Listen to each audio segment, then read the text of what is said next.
I would like to welcome you all to Communicate's Mobile Talks. First session about the mobile industry. I think it's going to be a warm-up because we're planning to do a lot of those in the coming years, knowing how mobile is evolving.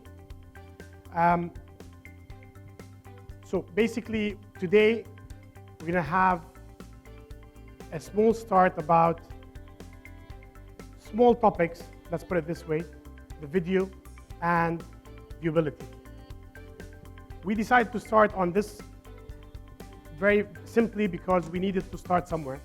And we need to talk about an industry which very small in this region, yet one of the fastest growing in the industry.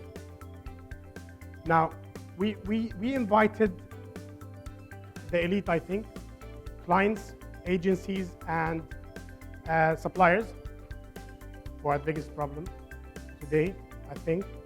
And we're going to have insights from all of you in this room. So basically what we're going to do now is we're going to have each table discuss the video topic. And how does that fit today in maybe a 360-degree campaign or a standalone campaign? How does it work? How does mobile work in this? What was going to happen is that you have facilitators on every table. They will be helping you with a couple of questions that you guys will be debating on each table. And then you're going to choose one person, that's the tricky part, I think, who's going to be talking about all this. So you're going to tell us what you guys think, your thoughts on this, and then we're going to have an open debate about the input that each and every one of you guys did put in this. Is video going to be a big threat to TVCs? Video mobile, if you agree? Anyone disagrees? First, we started with a long discussion about 360 degrees. Half the table agreed, half the table disagreed. And we ended up reaching sort of a consensus. So you agreed on what exactly? No, because there was a starting point in what you shared that the 360-degree strategy is the ultimate aim of every marketer. And we started by disagreeing to that because 360 degrees to some of us came across like ticking boxes and trying to bombard consumers from every single angle, which is not necessarily what is the nature of our business. We think the nature of our business, both as marketeers, as a media industry, is to reach enough of the right people in the right context, because that's what we do to eventually build awareness and to build trial. And the 360 is a buzzword that started, but many times when you start coaching it, especially if you're teaching junior teams, then you end up doing outdoor and radio and mobile and TV on every single campaign, even if you're trying to reach 1,000 people only. So we started with a discussion on that. We agreed that it is a buzzword, that it could mean just trying to be holistic. For some industries like telecommunications, they need it more because the reach they have is huge, the time they have to achieve their targets is short, and the audience they have is very broad, because everybody has either Etisalat or do. For consumer goods, we sort of disagreed with the 360 approach. So that was a starting point. Then we moved to mobile video half an hour later. And on mobile video, we also thought that the word is like, what do we mean exactly by mobile video? Because if we're referring to mobile display networks and why we're not advertising there, we might have an answer, which we'll discuss in the afternoon. But we are advertising on mobile video because by doing Facebook and by doing YouTube and even by doing all the major players, 70% of our YouTube views are coming behind mobile, whereas like 4 or 5 years ago, only like 5 or 10% were coming behind mobile. So we're already there on mobile video. So it depends exactly what we mean by mobile video. So basically, where the use of video on TV versus the use of video on mobile, the investment. We all agree that we're way far behind on mobile investments, right? And metrics, we're using very old metrics, which is not really helping in any of the above, which means this will drive investments, this will drive us to know what is the right methodology or the way on going forward with this one. And finally, solutions, where probably next session we'll be discussing that, right? Excellent. So let's move to table number 2. And Rami is gonna be representing table number 2. So the question was, after we saw the video, is do we think of mobile or mobile video as something we can do alone or something that needs to be integrated? And at that point, we all started, it depends on the objective, and it depends on the goal, and it depends on the ideas. But then, as a collaborative contributors to the industry on the table, we realized, well, if you look at the landscape of consumers today, consumers are in multiple places, and they're multitasking all the time.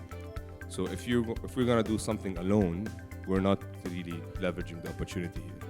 So integrated was the clear direction to go for. But as we started talking about that, we then said, well, hold on, let's take a step back. As an industry, digitally to start with, before we get to mobile, we are an under-indexed region, right? So where in established markets, you're starting to see 40%, 50% investment on digital. In this region, we're still on the 10% mark, 20% mark if we're really, Big debate on the percentage. All right. Yeah? So I come from a 10-year media agency experience, and pitching digital to client hasn't been the easiest thing. So we thought there are 3 headlines here. Headline number 1, I think client adoption to digital overall and the role of digital within the integrated mix is key, because that then starts transferring itself to the media agency thinking. And then that obviously starts transcending as well to the creative agency thinking as well, where once we create digital campaigns as media, and you guys can concur or disagree, the creative agency comes to us with newspaper ads to put on mobile and stuff. So while you don't necessarily need to create content for different platforms, you might want to start creating different advertising materials for the different platforms that we're using. So the integration piece started saying, well, for the mindset to change and for us to leverage that integration to its utmost potential, the starting point was at the marketeers level to drive that thinking. Then the second thing we started talking about, which was, if you want to start talking about mobile, let's start talking digital first. Let's grow digital, eventually mobile will grow. Because as you rightly said, most of the discussions are, we're already on mobile. We're on Facebook, we're on search, we're on YouTube, we're already on mobile.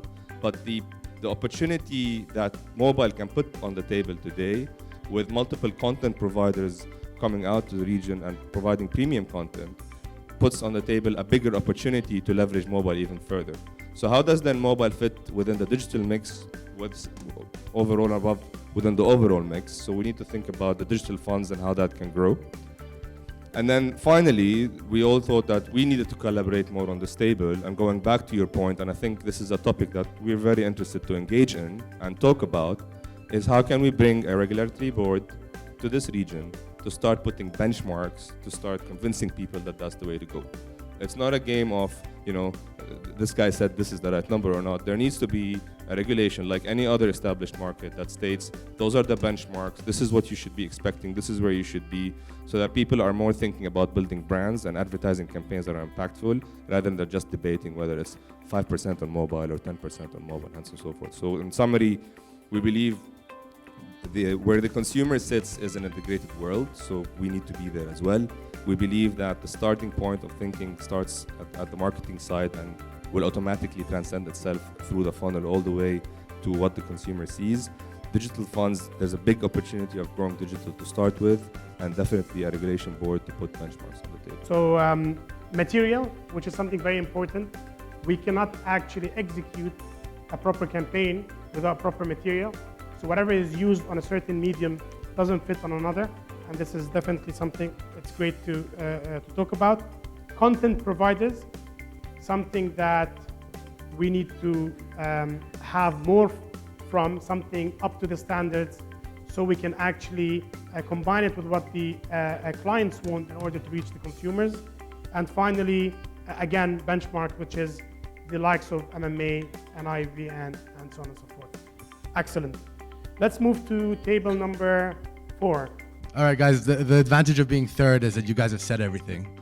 So I'm just gonna sit down. No, in general, listen. At the beginning, when we started talking about 360, kind of felt like a bit of an odd question, because I think 360 is sort of marketing 101. But then again, it's not about hitting every touch point, because then marketing budgets would have to be absolutely tremendous. Infinite. Okay, infinite. Yeah. We're getting more and more, I think, dissected. We're hitting like 6 or 7 touch points every day. And yes, mobile is predominant in that equation. And yes, while you advertise on Facebook, you're cross-platform. So to break it out that way is kind of a bit challenging. I think a couple of themes that came out that I'm trying to talk about, things that we didn't talk about yet, is the conversation about which touch point should come at the very beginning. And too often, the conversation about what to do on a touch point happens after the creative agency has finished all the assets, has created an incredible commercial that fits perfectly on TV, but fails miserably on mobile. And again, even within mobile, there is things like in-stream, and then there is just within a rich media banner or a video ad. So I think all those things are treated differently. So if you really wanted to boil it down, even within mobile, there are different ways to show a video. So it's a very complex space, and unfortunately, the onus is on us to educate the clients, and the clients, I think it depends. Some clients are very well versed in the space, so they come in and they have incredible input, and then others have no idea what mobile even means, and I think that's the challenge that we face every day. Now, in terms of TV versus mobile, I think the big conversation is, at the expense of, and I will never say that mobile video is at the expense of TV. Okay, it's just we're more fragmented, so we need to be a bit smarter, but there's a big science behind TV. Whether we still stand by it or not, that's what we have to work with. So we need to just face the facts, and TV still works. Okay. You're just asking for more money. No, actually not necessarily. I think there are ways as well to leverage. Today the second screen is a big topic, right? People are multitasking, and a 30-second copy costs a lot of money. So bringing in the likes of a Shazam for a second screen experience is harmless. It doesn't cost very much, and actually what you're doing is you're tailoring to a more modern audience who might want to engage with that TV copy, and actually the client gets more out of the picture. So that's a mobile opportunity. And so these are the kind of things we need to think about. I think within mobile, networks is one thing, but there's also a lot of other mobile products. It's a very, very compartmentalized space, purely because, apps come out like it's going out of fashion, but also there's loads of different opportunities within. You guys discussed a lot, didn't you? Huh? Yeah, we're not even talking about some of the stuff we did, because it's just. Yeah, not the forum. We'll see that in the video. He was taping all this, yeah. I think I've covered everything. I think one of the topics that I think is quite important is technology in-house. So it's the responsibility of the agencies to have developing technology to be able to analyze the spends. Are you talking about technical, as Yes. in telecoms, or as in the media side? I'm thinking like media, like agencies in general. Softwares and Yes, to be able to track all the investments that you're making, Okay. to understand what works best. Okay. Because we can all talk and we all have separate agendas. I'm gonna admit my agenda is mobile, so I'm always pushing mobile, right? But at the end of the day, when you analyze a campaign, and we have within Omnicom we have a specific division that does that, is to be able to understand, okay, we did all these things, and now what? And what are we going to do next? And it's really important not to push mobile because it's the newest thing in the market and it's cool to do mobile. No, that's terrible. If that's what you're pitching, then you know what? You should probably change your job. So the thing is, I think it's really important to be very specific to a specific brief. And I think we've had campaigns where mobile has led. We've had campaigns where mobile was nowhere to be seen. And I'm not necessarily saying that one is better than the other. I think in every case, essentially it depends. Do you think it's a must to have mobile in every single campaign? I would say any digital campaign that has some sort of display component, it's absolutely a must. When it comes to the gaps, I think what we discussed on research, I think monitoring is very, very important to us. For me, as a distributor, I really care what my competitor is doing. That doesn't mean if he's doing it that I'm gonna do it, but at least to see why is he doing it, assess the opportunity to me. I think this is a major gap in the industry. We all spoke about the creative assets. Definitely having the copy, I don't see it as a bad thing. It's good to start, but this is not where it should be. So where the mobile penetration is crazy high in our market, we can't have the same assets that run, I'm just saying anything, on print, have it bannerized and run on mobile. That doesn't make sense. It's good as a start, but we can't stay there. There's one more thing that I always get in debates, and I like actually to have your point of view on, which is the question, why do budgets tend to lean more towards TV? Okay. Well, it's the mobile penetration is very high in this region, and it's exceptionally high. But at the same time, we always need to keep in our minds that you can reach 370 million people with a very cheap rate on TV. So we shouldn't look only about the mobile penetration and think mobile does have the right to grow more and more. And on an industry level, everyone agrees that maybe it deserves to get more of its right, but we can't just bear away or just forget that mobile drives a great volume, and mobile in our region, in this part of the world, is exceptionally cheap. So how would you guys think about that? I don't think we need just to jump mobile is everything. Mobile is great. Mobile is where the consumers are spending most of their time, but mobile still works. So just building on Nadim's point. That's it. Actually, to summarize quickly, we are talking about mobile being a major player in the 360 degree or integrated campaigns. What leads touch points, or maybe maybe we can say it in different words, what should mobile be leading, the mobile videos leading the campaign, or should it be following, right? Research and monitoring, which is something extremely important. Education, something no one else mentioned, and this is probably something very important for us to look at. Metrics, again, creative, which we also mentioned on both tables, technology, and yes, mobile is important, but TV still dominates in this part of the world. So, is there any topic in particular that you guys think maybe let me ask a couple of questions. Going back to so we have answered the part where yes, videos is great. Where do we use it, mobile or TV? It's completely different. We all agree to that. How about talking a bit about the ROI?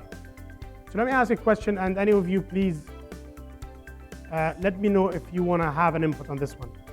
So if you have to compare today between using videos on different platforms, where does videos on mobile stand in terms of ROI?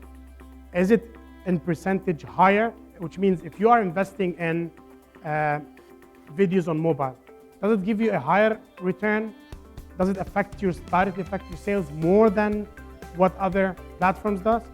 Depends more on the platform than on the device. So it's not about mobile video, it's about video on YouTube versus video on Facebook. And like even if you compare the two big players, if we Facebook and YouTube, combine video on all mobile platforms. that's so different. Like for example, if you're paying for a view only after people see it, because what's ROI? It's return on investment, right? Then ROI is one thing.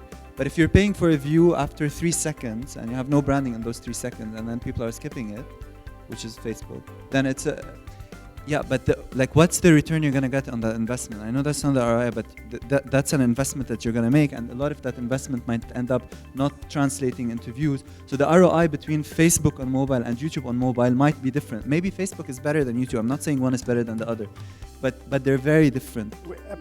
We're talking a bit more about the effect of those investments, which basically means on mobile versus others, directly on your sales. So I'm sure you've done your exercise. Yeah. And I'm saying they have different effect. And even within TV, the ROI of advertising on primetime on MBC is very different than the ROI of advertising on OSN or on Rotana Khalijiya after midnight. Great. Any input, guys, from this table? Anyone else? No?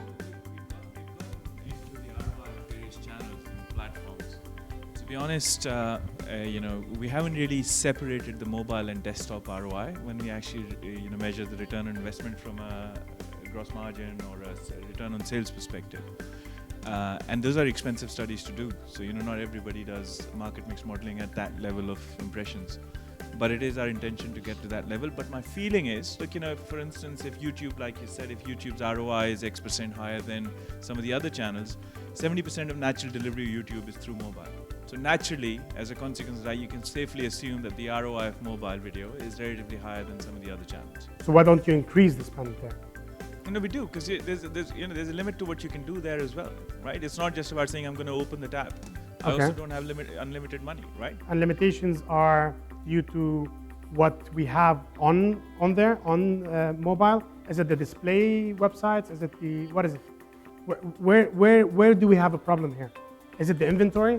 What is it? No, so I don't think the inventory is a problem. If the inventory was to be a problem, it would be a completely different debate. But we work with likes of Shahid and stuff. And to be honest, it's very few times that a client or an agency sits there and looks at, oh, I'm going to plan for mobile video. It doesn't happen. It just doesn't happen. No, why? Why? Why shouldn't I allow consumers to watch whatever content I have wherever they want? It's getting exciting.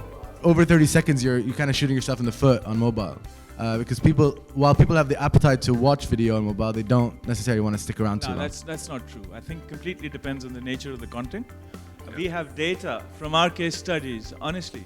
We have data from our case studies where, in essence, if you have interesting content, longer form actually works much better on mobile than it does on any other device. So we have great examples of the beautiful Dove sketches, which are phenomenal campaigns globally. And they're 3-minute content. People watch it. Brands and clients, and what we represent here. But if you think of a consumer, for a consumer it doesn't matter, oh, did I not see video about Lux on mobile today? I'm wondering why Lux didn't advertise on mobile today.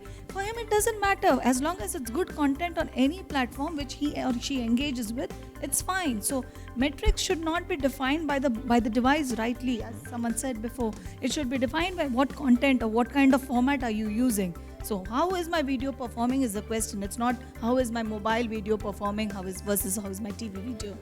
I believe that at the end it's more about the consumer journey and what kind of content we are serving them, because we need to take into consideration that mobile device is very personal device, so actually we not have to have the same story, the same TVC, but some kind of engaging concept.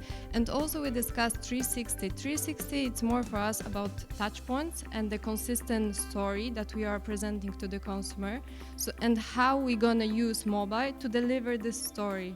So also, I also agree that engaging content, engaging video on the mobile, it's a good thing, and that's why we need to, from the very, very beginning, plan our communication across all the platforms, and then just use it to deliver the message. At the end of the day, we're all here to sell something, whether it's product or inventory or time.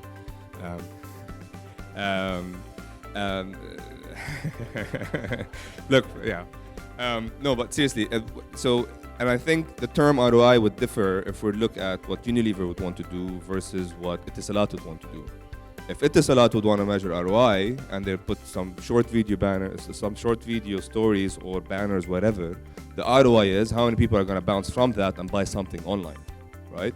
The ROI on Unilever is not going to be that until you get into e-commerce, because when FMCGs, it's all about reach and frequency.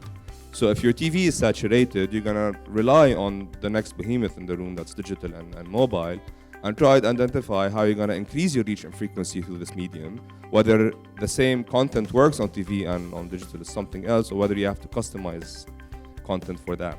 So I think going back to defining what ROI is, I don't think it's a game of YouTube versus Facebook, but I think it's a game of what is your ROI metric. If YouTube is going to drive more purchases on the Etisalat website through whatever, then you drive that. And if it's a game of reach and frequency, then it's not about using a platform, it's not about using the whole ecosystem to increase that reach and frequency, because then the reach and frequency cost on digital may be similar, closer, lower, or whatever. And to add to Rami's point, from a client's perspective, I believe before we set and analyze which platform to use is to analyze your objectives as a client. So we have data, we have audiences, we have different mediums to target those specific audiences. So people wouldn't want to, I mean, as the lady just said about consumers wouldn't want to wait for Lux to advertise. But it's just defining your objectives, and then, as Nadeem said, we should decide the platform. So maybe TV actually works more than mobile, and maybe mobile will work more than TV. So I would use data, I would use audiences, I would use and analyze where would my target market as a client, where would they be so that I can target it and choose the right platform. And I think something that's also really important is not just where you're delivering it, but how you're delivering it as well. So if it's short form video, you obviously have the pre-roll formats, but then, I mean, across all of the networks and publishers on this table, we all have hundreds of different ad formats that are designed for different messaging. And that's what we're here for as well, is to obviously help you guys to put these videos and these ads into formats which we believe would get kind of the stickiness that you want from a mobile platform. So, for example, you know, I hear a lot of pushback about advertising in gaming apps, for example, but this is where audiences are, and this is where video institutionals work great. So, yeah, just important to mention there's different ad formats for different length of video content as well. Video is not, as I see it on my DR clients, a DR channel.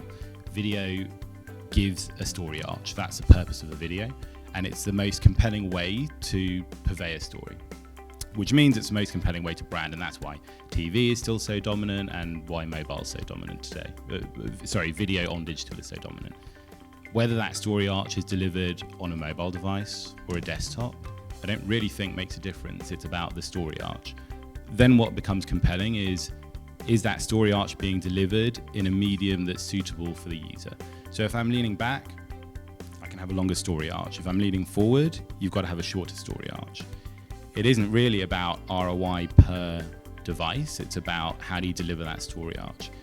So then if you're talking about, so that basically means copy length, right? I think where mobile becomes particularly interesting, and we know mobile delivers very cost-effective story arches. CPMs are really good, right? So that's good news. Do we? Yeah, I mean, look at Shahid versus, if you look at Shahid versus your you measure on different numbers, right? If you look at GRPs and the equivalent, like effective GRPs on Shahid, or even more on TrueView, you know, the numbers are totally different. Totally better.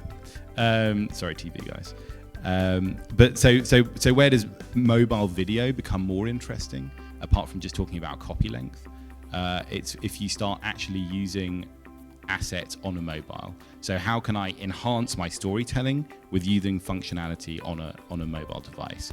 And that's really all, in my view, mobile video is. And that actually applies to a very tiny percentage of the stories we're telling. Or education? I'm talking about mobile video only makes sense if you're talking about using the capabilities of the mobile phone to enhance that story. Okay. And that applies to such a small amount of the copy that in the bulk it's just another screen. You've got to tailor in terms of copy length. But until we start using device capability better, talking about mobile video ROI versus desktop ROI, to me, doesn't make much sense.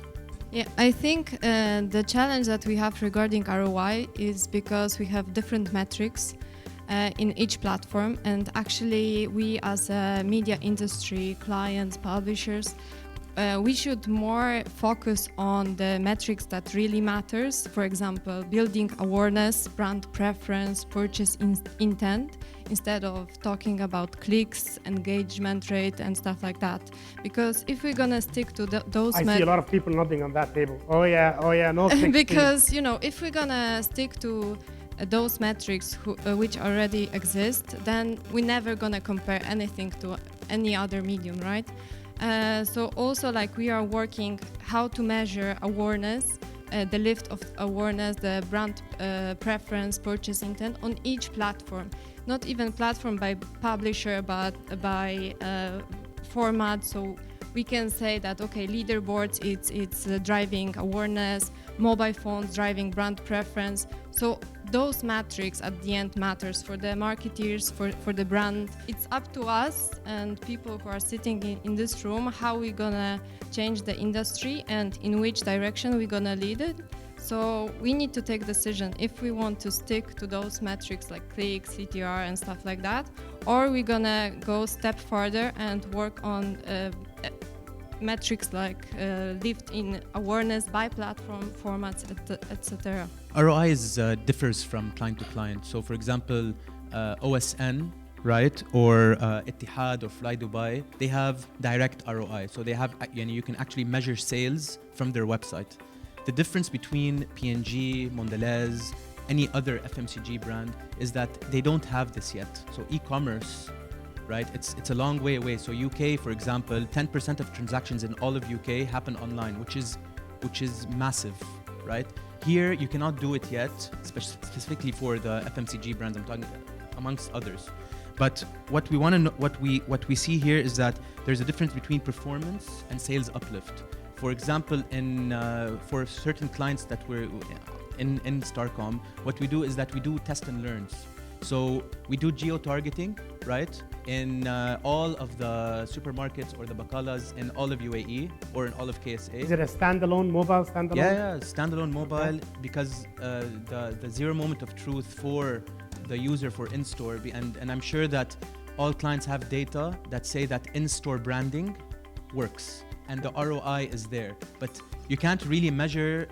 It's not digital ROI. Like you can't actually measure the sales. It's just uplift in sales, right? So you can see sales uplift in certain places where you have mobile geofencing, for example, right? First, so Can you read that up loud, please? Sorry. Yeah. Yeah, I called. All right. So the story, it's all in the sales and the uplift in sales. It's not the actual now for e-commerce, and that's why to push Anna's point more, it's a funnel: awareness, intent, purchase, and the purchase how you can get it in different ways. Mobile is a key way for the industry moving forward, and I say to all of the actual clients here, or even from our side, to push as much as possible. So anyone from this? No, because we're gonna push with them, right? Okay. We're gonna push. So you're on the same we're side. gonna push. Yeah, we're gonna push clients. We're gonna push publishers in order to get better performance at the end of the day, and always test and learn. Testing and learning is key to opening up taps on the mobile and in the mobile as a whole. So one thing that triggered the conversation is your question on where we're spending our budget. So why is TV getting more share from mobile? The first thing what I would like us to look into is, instead of treating video as a separate silo on mobile and TV, clients should look into a full video strategy, which consists of both, okay? And the only way we can start becoming more confident in recommending more video or more mobile to our clients is once we have a single source data, okay? Because I don't want to be reaching the same people at a frequency cap of 9 or 10, then this would be very annoying to my clients from what I'm trying to reach. So once there's a single source data, then we can talk about why we should increase investments here or there. But until then, the argument is very weak. As a young media planner, I got taught a lesson by an advertiser, and that's, when you talk about return on investment, you're actually only talking about, a true return on investment is not what I guess we're talking about over here. We should actually be talking about return on marketing investment, because return on investment for Unilever, for example, is cost of their product, cost of their time, cost of their planning.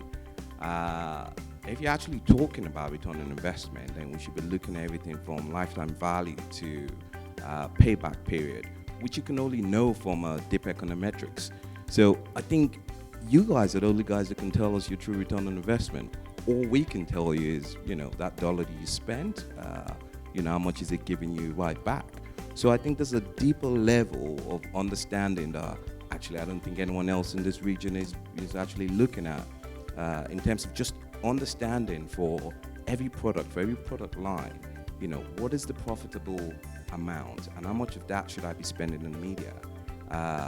And I guess, I'll kind of push that back to the advertiser. What works better and what works best? Maybe we can have more success stories of what's happening if we probably share with both the agencies and the suppliers of what is working with you, it makes more sense for them to work on making this even better. So at the end of the day, we're working towards one goal here, besides which is all of us make money.